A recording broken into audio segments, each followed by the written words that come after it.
Welcome to TIG King's YouTube channel. Last week's episode is about how to make a pipe coping and weld. The first half was about how to make a pipe coping template, and the second half was about how to weld and fix it. Since the episode is long, I think many people only watched the first half, so today I'm uploading the second half as a separate episode. If you watched the last week's episode to the end, you don't have to watch this episode. Especially, I will show you one of my secret skills about fixing inside a pipe. In fact, if you learn only this secret, I think it will be a great help for you. Please watch until the end. I think there are two types of welding about coping pipes. First, structural welding. For example, pipes are mostly used as pressure vessel legs. You need to cope the pipe to fit and weld on the vessel. Another example is a handrail. In this case, what you need is to cope the pipes and weld them together. Second, branch pipe weld. In a pipeline, a branch weld connects a small pipe to a large pipe so that liquid or gas can pass through it. Since liquid or gas must pass through, a hole must be drilled where the branch pipe is connected, and the full penetration weld must be performed. Today, I will introduce branch pipe weld. First, drill a hole in the header pipe that matches the branch pipe inside diameter. For large size holes, I use a hole saw. In the case of a stainless steel, purging is done before tack. Second, position the branch pipe and place a very small tack on one side. Lift the other side, give a 3/3 gap and place the tack. Next, cut the first tack and lift up to give a 3/3 gap and tack it up. Get the same gap on both sides and place the tack. Now we are ready to weld the branch pipe. I want to share two key points for branch welding. First, weld position.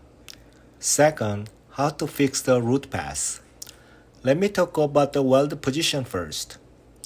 I haven't seen many people welding the branch on the horizontal position like in the picture. If you are good with this position, you keep up doing it. I always tell people there is no right answer like a math formula in welding.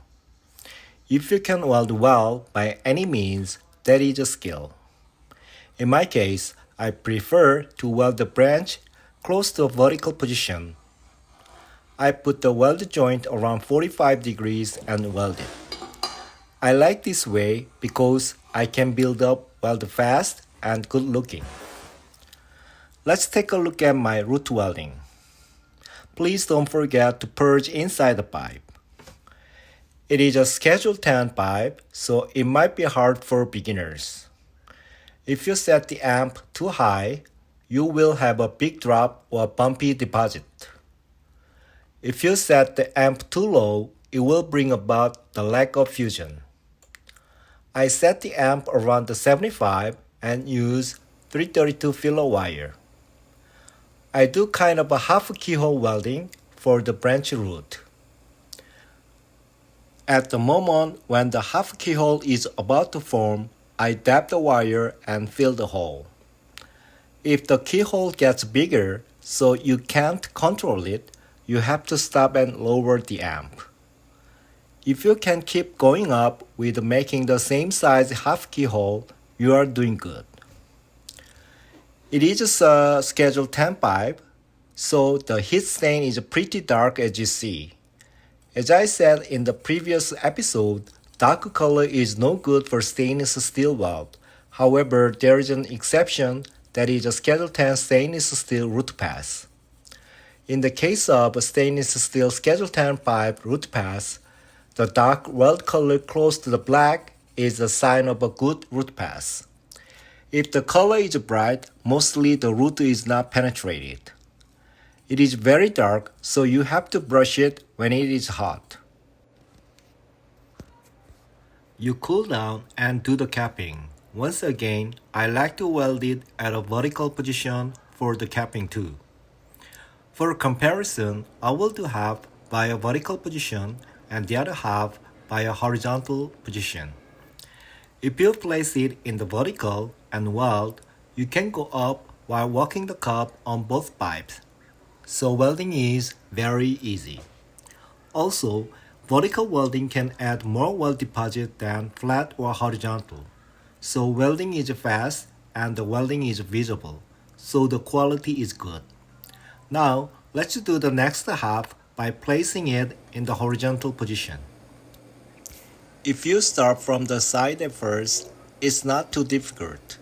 But as you go down, the weld puddle starts to flow downward, and that's when the difficulty starts. This makes you rush even more, and I ended up slipping the torch. Okay, let's see how it turned out. The part you see now is welded in vertical position. Since it's a Schedule 10 pipe, it gets heated up quickly and the color is a bit dark. However, the welding itself seems to be okay. The welding ends looks like a fish eye, so you can just grind it out. Now let's look at the part welded in horizontal position. I may not have done it well because I'm not good at welding in this position. However, it seems to have received more heat and the welding seems to have overlap and undercut. It looks very simple and nothing special, but the basic rule of welding is as follows. Depending on what you're welding, there are easier welding positions. Welding is not a circus. If you weld in a comfortable position, the quality is good and your body is less tired. Okay, let's take a look at how the root pass turned out. It didn't come out as well as I thought. I guess I was a little bit nervous because I was filming this too. Rather than just having it come out well without any fix, it might be better if you can learn something from it. First, too much penetration. If the weld is bumpy due to too much penetration, just grind it out. As you can see, you can use a flapping wheel or long deburr tool depending on the root pass depth. Okay, I fixed it and will show you again.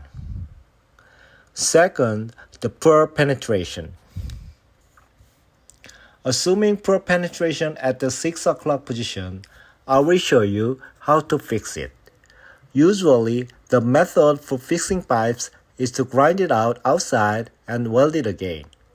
You can do that for branch pipes too, but I like this method. I just melt the lack of fusion from the inside pipe. 2-inch pipe inside is too small for the torch to get inside the pipe. In this case, I pull out the tungsten long. The tungsten is too long, so it won't be protected by a torch shield gas. You have to purge the inside pipe with argon gas instead. The hole looks small, but the welding light is so bright that you should be able to see the inside well. You can fuse the part that is not properly welded with a torch. Let's see how it turned out.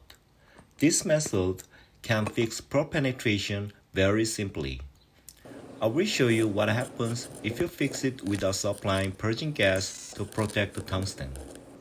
As you can see, it is not fixed, but it is oxidized and problem gets worse. If it cannot be reached with one tungsten, you can fix it by attaching 2 tungstens. Today, I show you how to cope pipes, weld branch pipes, and fix them.